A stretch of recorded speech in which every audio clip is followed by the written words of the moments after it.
3000 € le kilo? Tu appelles tout de suite et tu dis oui. Fumer, c'est nul. Ça fait tousser. C'est toi qui fais la loi maintenant. Je fais pas la loi, moi, non. Moi, je suis dans la diplomatie, moi. C'était votre sœur. Merci la gueule. Tu es un laidron mais tu es bien bonne. T'as pas vu ton pif, hein? Quand tu te mouches, t'as pas l'impression de serrer la main à pote? Écoutez, vous montrez l'homme que vous voulez sur les photos, et moi je dirais que je le reconnais, et comme ça c'est réglé. Et je ferai la même chose au tribunal s'il le faut. Ça va très mal. Sa femme l'a quitté en plus. C'est un homme brisé, le cœur, les reins, tout. Bien dormi? Comme un bébé. Et vous? Comme un homme. Nous vous octroyons 45 secondes d'avance. Sans blague! Et vous croyez que j'appelle pour commander une pizza? Is it okay with you? Vive le cinéma!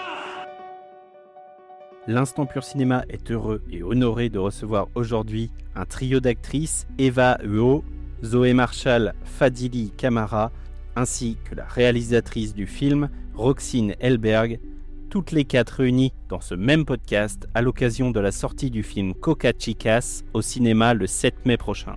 Eva et Roxine, merci de m'accorder de votre temps à quelques jours maintenant de la sortie du film. Bonjour à toutes les deux, bienvenue, faites comme chez vous, comment allez-vous ? Ça va bien, on est très heureuses, on est excitées, on a hâte de partager le film avec vous. Le film donc est inspiré de faits réels. Il y a quelques années, 3 jeunes femmes originaires du 19e arrondissement de Paris avaient été arrêtées dans les Caraïbes avec plusieurs kilos de drogue dissimulés dans leur bagage. Résultat, 17 ans de prison chacune. Tout d'abord, Roxine, comment naît le projet de Coca Chicas ? Comment et pourquoi cette envie de travailler avec ce trio féminin en tête d'affiche après ton premier long ? Alors, Zangro, le producteur, m'a parlé du projet au Festival de Deauville où je jouais mon premier film. Et j'ai tout de suite été intriguée et j'ai découvert ces jeunes filles qu'on sacrifie pour quelques billets. Et en fait, je voulais raconter cette histoire, mais pas de façon moralisatrice. Parce que souvent, on parle de ces filles comme des statistiques, comme des faits divers. Mais nous, on voulait leur donner une voix et vraiment les mettre au centre. Et à la base, c'est l'histoire de 3 filles, de leur amitié, de leur choix, de ce moment où tout peut basculer. Alors oui, on parle aussi de trafic de drogue, mais c'est aussi de leur courage et de leur solidarité et de cette force qu'on a en nous, même quand on pense qu'on va flancher.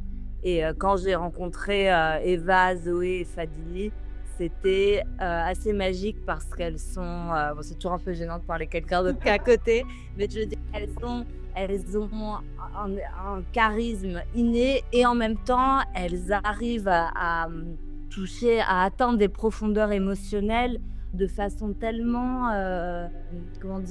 ça leur vient tellement facilement et de façon organique, elles sont spontanées et elles ont chacune une personnalité distincte et singulière et en même temps elles se complétaient. Et le truc qui est génial, c'est que pour moi, un film, c'est vraiment fait des gens qui font le film et c'est pas seulement des actrices talentueuses, c'est aussi des personnes intéressantes qui ont une vision de la vie et du monde intéressante. Et finalement, pendant le tournage, le film prend vie. Et c'est pour ça que c'est tellement important d'être ouvert à ce qui se passe sur le plateau parce que c'est toujours ce qu'il y a de plus brut et de plus spontané. Pardon, j'ai beaucoup parlé là. Et toi, Eva, du coup, il s'écoule combien de temps du moment où tu commences à entendre parler du projet jusqu'à aujourd'hui, cette interview et ce soir, la première avant-première ? Il s'écoule environ 1 an et demi, quelque chose comme ça, à peu près. En fait, le producteur qui s'appelle Zangro m'avait vu dans un court-métrage qui s'appelle Le Roi David, qui était mon premier rôle au cinéma. Et il avait beaucoup aimé ma prestation, si je peux dire. Et du coup, il m'a contacté, il m'a parlé de ce projet. J'ai tout de suite été emballée quand il m'a parlé du scénario. Après, suite à ça, il m'a envoyé le scénario. Et c'est vrai que le scénario, moi, je l'ai lu d'une traite. Je crois que je l'ai vraiment lu en une après-midi, je l'ai lu. Et j'ai été complètement happée par l'histoire. Je l'ai lu comme si je regardais un film, en fait. Vraiment, j'étais à fond dedans. Je m'imaginais tout. J'étais hyper prise par le scénario. Et j'étais hyper touchée par le personnage de Jessica que j'interprète dans Coca Chica. J'ai trouvé le personnage de Jessica hyper touchant. Et j'ai trouvé qu'elle me ressemblait par par moment dans sa façon de se comporter, etc. Et donc j'ai tout de suite voulu rencontrer la réalisatrice, Roxine, les filles, etc. Et après, on en est là aujourd'hui, on a fait le tournage et voilà. Et toi justement Roxine, comment tu vis cette aventure et c'est un projet pour le coup de combien d'années pour toi? Finalement, ça s'est fait assez rapidement. Le premier film était au Festival de Deauville en 2023. C'était, je pense, en septembre 2023, donc en moins de 2 ans. Pour moi, c'était vraiment créativement et humainement une des plus belles aventures. Parce que avec les filles, on a vraiment créé notre cocon où on pouvait échanger des idées, où on se sentait libre de pouvoir explorer. Elles étaient toujours prêtes à essayer, à explorer. Et bon, en tant que réalisatrice, c'est vraiment génial. Et en fait, la façon dont j'ai imaginé l'histoire, c'est un peu comme une odyssée où on a ces personnages imparfaits qui s'éloignent progressivement de leur point de départ, d'un espèce de paradis perdu vers des terres inconnues. Elles font face à toutes sortes d'obstacles. Et en fait, ça devient un espèce de voyage initiatique où elles vont devoir faire face à leurs faiblesses, face à leurs peurs, et en même temps découvrir cette force qu'elles ne savaient pas qu'elles avaient. Et ce que j'aime, c'est que c'est des vraies personnes. Elles ne sont pas parfaites, elles ont des défauts, elles font des erreurs, mais elles continuent toujours d'essayer. Et moi, c'est ça, les personnages qui m'intéressent. Et particulièrement les personnages féminins transgressifs, parce que justement, elles sont souvent imprévisibles et je trouve ça très excitant. Ouais, puis elles s'élèvent toutes les trois en plus tout au long du long métrage. Elles s'élèvent mutuellement, exactement. Et toi Eva, comment tu vis cette aventure? Comment réussir à faire ta place au milieu de ce trio et homogénéiser l'alchimie des rapports entre vous? Alors, je tiens quand même à dire que pour moi, on n'a pas été qu'un trio, on a vraiment été un quatuor, parce que Roxine, même si on la voit pas dans le film, elle a été avec nous du début à la fin, donc pendant la préparation du film sur le terrain, elle a été avec nous, ça a été un tournage qui a été très intense, qui a été merveilleux, mais très intense. Les scènes étaient très difficiles à tourner, sous la chaleur, sous la fatigue, etc. Et elle faisait pas que de nous diriger ou de nous conseiller, elle était vraiment avec nous dans la galère, quoi, si je puis dire. Non, mais c'est vrai, je dis la vérité. Franchement, elle était avec nous dans la boue. Enfin, elle a tout fait avec nous, comme si c'était un 4e personnage du trio. Donc peut-être qu'à l'écran, on voit que 3 personnes, mais je vous jure qu'en réalité, on est 4 dans ce film. C'est génial. Et donc ça, je tenais à le dire. Et pardon, je me suis hyper éloignée. C'était quoi la question de base? Pardon. C'était justement comment tu réussis à faire ta place à ce trio et à laisser Fadili et Zoé au bon moment, en fait. Comment vous réussissez toutes les 3 Ça s'est fait assez naturellement, en fait. On s'est rencontrés pour le casting, on a fait la lecture ensemble, on a fait des tests ensemble, le casting ensemble. Et en fait, voilà, l'histoire de film, c'est de l'amitié. Et en fait, on a tout de suite matché, on a beaucoup rigolé ensemble, on s'est beaucoup livré. C'est bien de bien s'entendre avec les gens, mais passer 2 mois et demi avec des gens dans un pays à 15 000 km de chez nous, c'est pas la même chose. Donc, en fait, il y a eu cette sororité qui s'est installée véritablement et naturellement, sans qu'on ait eu besoin de le forcer ou de le jouer. Ça s'est fait pour de vrai. On était ensemble et je pense que chacune, elle a apporté sa pierre à l'édifice. Chacune a pris la place qu'elle devait prendre sans prendre la lumière de l'autre. Chacune a été hyper généreuse au moment où il fallait. En termes de, je parle de ça en termes de jeu d'actrice. Je parle de ça en mode professionnellement, mais aussi humainement. C'est-à-dire que dans le jeu d'actrice, elles m'ont donné à 100%. Moi, j'espère aussi leur avoir donné à 100%. Et aussi, dans la vie sur le tournage, dans la vraie vie réelle, c'était pareil. On était pareil que dans les rôles qu'on interprétait. Et ça, avec Roxine, depuis le début, on était vraiment toutes les 4. Donc, c'est comme ça qu'on a fait notre place. C'est avec l'aide de Roxine qui était avec nous tout le temps. C'était avec les filles. Non, mais voilà, c'est la vérité, quoi. Voilà. En tout cas, ça se ressent à l'écran, donc bravo. Merci beaucoup. Place maintenant à l'instant réminiscence. Le roi répudie la reine, la vieille épouse le perroquet, César devient roi. Je l'épouse et me voilà reine.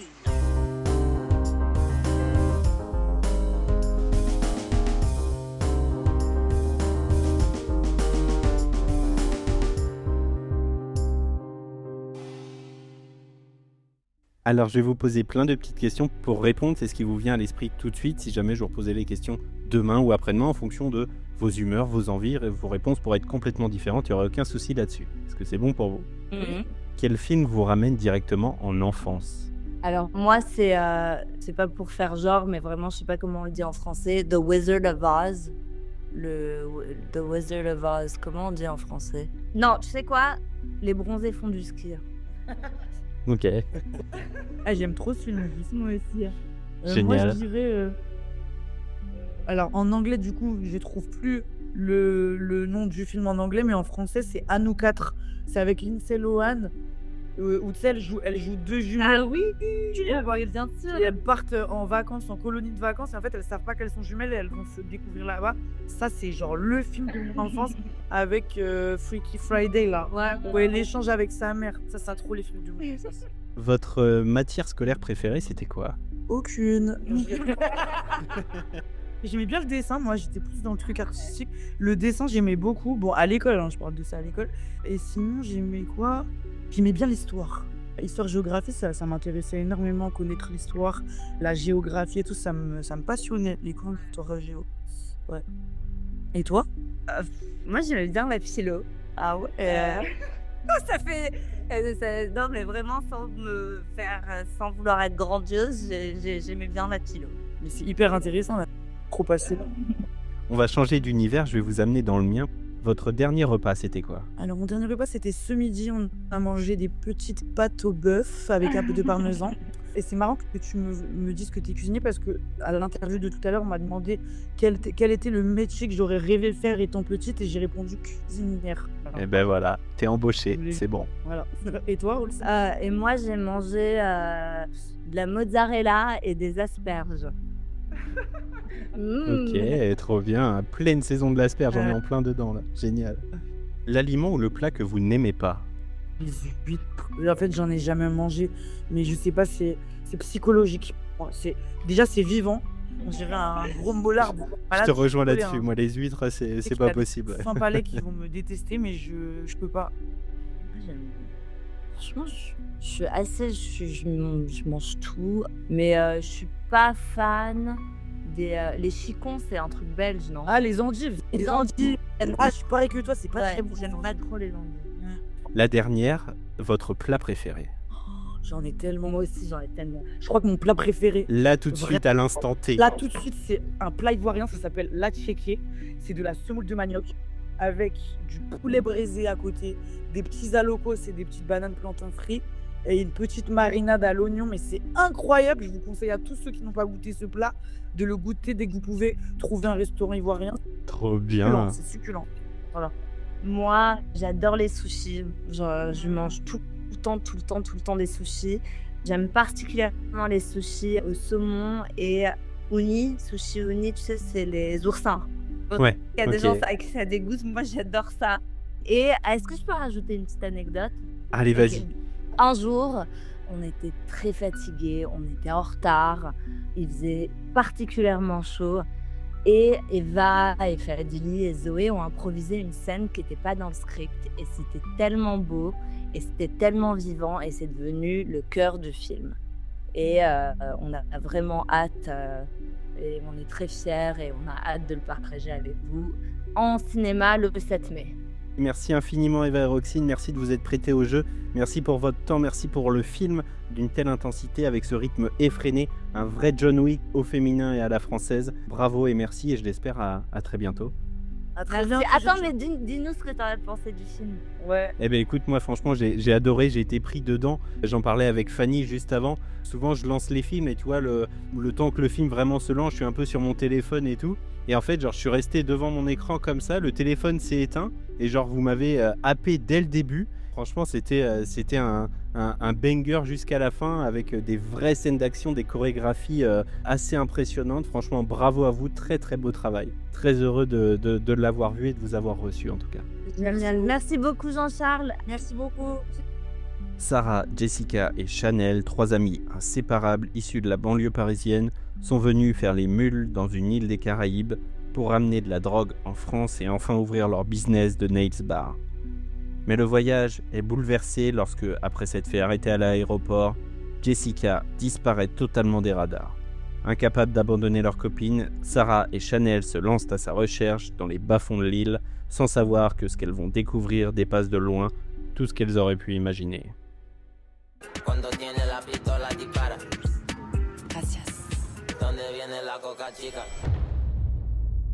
Ah ouais, quand même. Hein. Vous en avez pas marre d'être pauvres? Snace Bar, c'est pour nous trois. Pour qu'on devienne des putains de meufs blindées. Y a pas de marche arrière, en fait.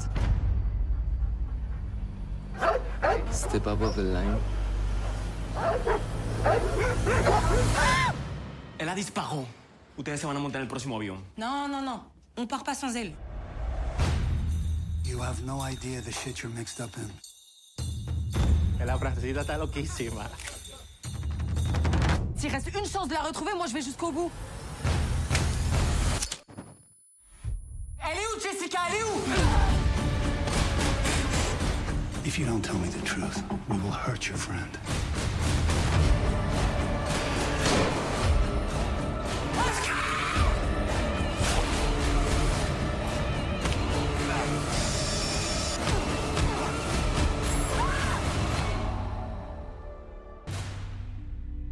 Fadili et Zoé, merci de m'accorder de votre temps, à votre tour, à quelques jours maintenant de la sortie du film. Bonjour à toutes les deux, bienvenue, faites comme chez vous, installez-vous. Comment ça va? Très ça va. bien. Et toi? toi Ça va super, merci bien. Toutes les deux, donc actrices aux côtés d'Eva qui était à votre place il y a quelques minutes. Comment on trouve sa place justement dans ce trio? Assez facilement, je trouve, assez facilement. On a chacune un caractère différent, des envies différentes et ouais, je pense que c'était quand même assez facile. Ouais, puis on avait des trajectoires de personnages aussi qui étaient différentes, donc assez complémentaires finalement. Donc on a su trouver une place aussi les unes pour les autres, assez facilement, comme dirait Fadil. Yeah. Ça a été quelle expérience ce tournage? Vous avez beaucoup de scènes fortes, des scènes d'action, assez gore pour certaines, très physiques, avec des chorégraphies intenses. Comment vous l'avez vécu? Franchement, les chorégraphies, c'était un plaisir, c'était vraiment un kiff. Je pense que c'est partagé. Je pourrais pas dire autrement parce que vraiment, on a pris du plaisir à tout chorégraphier, parfois même à improviser aussi. Et puis, on a vraiment repoussé nos limites. De toute façon, c'est toujours jouissif de jouer quelque chose qu'on jouerait pas, enfin qu'on vivrait pas dans la vraie vie. Donc là, c'est vrai que de se battre contre je sais pas combien d'hommes dans dans un galodrome, dans une voiture ou dans une espèce de salle insalubre, oui, c'est toujours jouissif. On a trop kiffé, on était hyper bien accompagnés par nos cascadeurs, Lucas, Dolphus évidemment, du Campus Univers Cascade. Donc c'était franchement un très bon moment. Zoé, toi, tu es plutôt habituée à des rôles d'action. Fadili, toi, en revanche, c'est vraiment un de tes premiers rôles dans un film vraiment d'action, dans un thriller. C'est quelle pression, c'est quelle envie d'arriver sur un tel projet? C'était pas le plus évident, mais après, honnêtement, j'étais très à l'aise avec les scènes d'action. Bien évidemment que sur le tournage, après, c'était, il y avait toutes les conditions, la chaleur, les blessures, la fatigue aussi, mais j'étais quand même assez excitée à l'idée de le faire, donc honnêtement, est-ce que j'ai dit que c'était un kiff? Ouais, je l'ai déjà dit. Non, c'était franchement un kiff, sur scène, j'ai un rapport au corps qui est assez spécial, parce que moi, mon humour, il est beaucoup visuel, en dehors des vannes, donc du coup, là, c'était une manière de jouer avec mon corps d'une autre manière, donc c'était cool. Trop bien. Tu parlais de blessures, il y a eu beaucoup de blessures? Ah oui, moi mes jambes elles reviennent de loin. Hein. Les blessures, les piqûres, les chiquettes, les petits coups on s'est reçus. Certaines plutôt se sont reçues comme ça malencontreusement, mais ouais. Ça a été quelle expérience pour toi, Zoé, justement, ce tournage?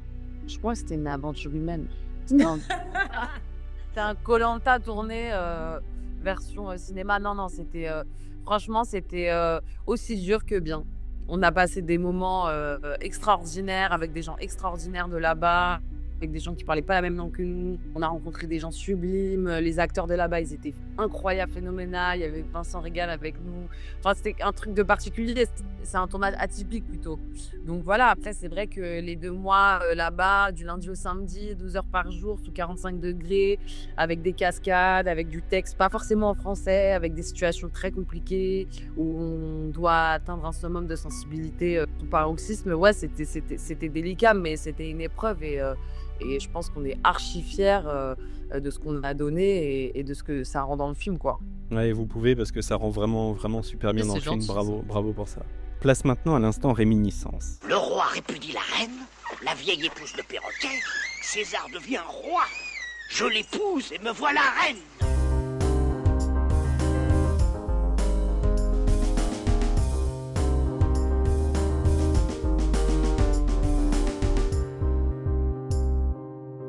Donc je vais vous poser plein de petites questions pour répondre. C'est ce qui vous vient à l'esprit tout de suite. Si jamais je vous reposais les questions demain ou après-demain en fonction de vos humeurs, vos envies, vos réponses pourraient être complètement différentes. Il n'y aurait aucun souci là-dessus. Ok, allez. Quel film vous ramène directement en enfance? Moi, Dembo. Moi, je dirais le Seigneur des Anneaux. Ok. Toujours. Ah ouais, elle, c'est... Ah ouais, moi, je suis fou Seigneur des Anneaux. Ouais. Votre film parfait, c'est quoi? C'est quoi votre 10 sur 10? Est-ce que je vais encore dire non, ça sera trop. Vas-y, dis-le. The Lord of the Rings. Voilà, comme ça, c'est. Moi, si on reste toujours dans le même registre, All Boy, pour moi, c'est juste un chef-d'œuvre d'action et de suspense. Oui. C'est un chef-d'œuvre. Vos dernières larmes au cinéma, c'était pour quel film, si tant est que vous pleurez au cinéma? Alors moi, j'en ai deux. J'ai la plus précieuse des marchandises de Michel Hazanavicius, que j'ai été retournée dans tous les sens, comme une espèce de crêpe à la poêle. Ouais, elle m'a fait sauter partout. Et 20 dieux, un des plus beaux films que j'ai vu cette année, si ce n'est des précédentes années. Moi, c'est une série. Ouais, c'est Adolescence. Oui, Ouais. bien sûr, Et sur Netflix. Adolescence, ouais. Franchement, genre moi, la scène de fin, c'était vraiment trop pour moi. J'ai Ouais. sangloté, ouais. Genre j'aurais dû faire mieux toujours. Oh là là là là, la scène du nounours quand il se colle à lui. Non. Ouais. C'était le climax de mes larmes. J'étais là, ok, d'accord, ok. C'est bon. Vous m'avez eu, ouais. Votre dernier film vu au cinéma? Moi, je suis allée voir Mickey 17 il y a 3 jours. J'adore ce réalisateur, évidemment. C'est le maître de la réalisation. Mais ouais, je suis allée voir Mickey 17 et j'ai adoré. Je pensais pas à la bande-annonce. Je me suis dit, bon, ça a l'air d'être assez spécial. Mais en fait, lui, il a le pouvoir et la puissance de faire quelque chose de bien sans... Enfin, le gars n'est jamais dans les règles de timing, il faut que le climax soit là, etc. Juste, il fait bien jouer ses acteurs, il écrit bien, c'est bien filmé, c'est sublime, les musiques sont super. Enfin, c'est tout un pataquès de sublimité, c'est incroyable. Complètement, et Cocorico avec Anna Maria Bartolomei dedans. Moi, c'est L'amour, c'est surcoté de Mourad Winter, adapté de son propre livre. Qui n'est pas encore sorti, ouais. On va changer d'univers, je vais vous amener dans le mien. Votre dernier repas, c'était quoi? Mon dernier repas, moi, c'était des asperges avec 3 feuilles exactement de fenouil, quelques noisettes concassées et de la mozzarella bufala ou di bufala. Voilà. Et moi, c'est la pasta. C'est des petites pastas. L'aliment ou le plat que vous n'aimez pas? Et la coriandre, je peux pas me l'avoir. C'est vraiment ma meilleure ennemie. Enfin, même pas, c'est ma pire ennemie. La coriandre, je peux pas. La coriandre, c'est vraiment spécial. Moi, c'est le foie. Foie de veau, foie d'agneau, foie, tout ce que vous... Ah, ça me... Et relent quand je sens l'odeur du foie. Je comprends. Plutôt thé, café ou chocolat? Café fois 1500. J'en bois 13 par jour, c'est long. Ah, moi, c'était un petit thé, une petite tisane avant de dormir. Excellent. Vous êtes plutôt petit déjeuner sucré ou salé? Sucré.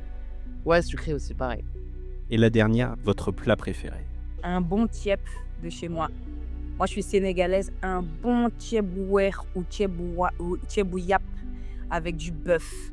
Avec tout le chou, les carottes, les navets, les aubergines, le poulet ou le poisson. Oh là là là, j'ai l'eau à la bouche. Et moi, c'est ouf, mais c'est les spaghettis à la pesto rosso. Pesto rosso. On reste en Italie. Merveilleux.